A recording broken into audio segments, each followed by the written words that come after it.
Nancy Pelosi has proved to the world how she is able and willing to take moral shortcuts in order to score political points, personal gains, or even convenience. She attacked former President Donald Trump for his incompetence in dealing with the COVID-19 pandemic, even calling the virus the Trump virus. But she would break social distancing rules simply to have her own hair done.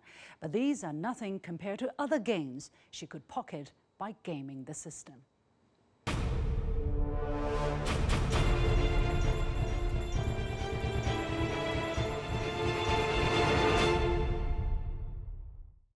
Nancy Pelosi's husband, Paul Pelosi, has been nicknamed God of Stocks in the U.S. Congress by many here in China. A series of stock investments at the right time have caused many to suspect insider trading by the Pelosis. In December 2021, Paul Pelosi bought $1 million worth of Tesla stocks. A little more than a month later, President Joe Biden signed an executive order directing federal officials to transition government fleets to clean and zero-emission vehicles. As the nation's highest legislator and a champion for climate change, how convincing is Pelosi when she says she had no prior knowledge of Biden's plan? In May this year, Paul Pelosi scooped up another $1 million Amazon stocks months before the U.S. Department of Defense announced to scrap a deal with Microsoft on cloud computing. Similar operations were made with Apple, Walt Disney, Alphabet, and other stocks. The Pelosis have a net worth in the hundreds of millions of dollars, making her one of the richest members of Congress. And the vast majority of their wealth comes from stocks, options and investments made by her husband, with an incredible average return of stocks and options of 56%. When suspected of insider trading, Pelosi has repeatedly said that she has nothing to do with these transactions. And there's more than enough smoke to know that there's a fire here.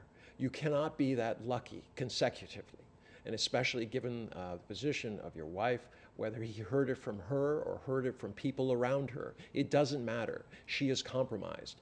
In these types of things, she should have asked him to refrain from investing in stocks where it would be politically sensitive to her. That would be the moral value thing to do. But she didn't do it.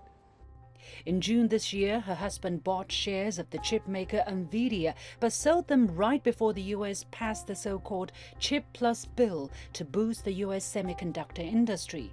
According to Nancy Pelosi's deputy chief of staff, Paul Pelosi decided to sell the shares at a loss rather than allow the misinformation in the press regarding this trade to continue.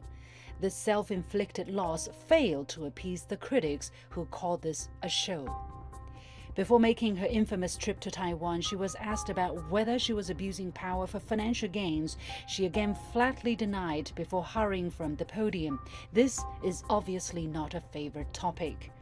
Has your husband ever made a stock purchase or sale based on information you received from you? No, absolutely not. Okay, thank you. Upon her return from Taiwan, the U.S. House of Representatives is expected to unveil a bill to ban stock trading for lawmakers.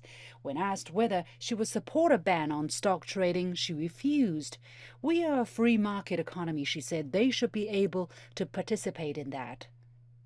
This was one of the most disappointing and maybe, to put it even less politely, disgraceful comments and views I have heard espoused on this issue. We have insider trading laws for a reason. This undermines every bit of trust. It goes to every worst expectation of corruption, and it's not even expectation, it's real.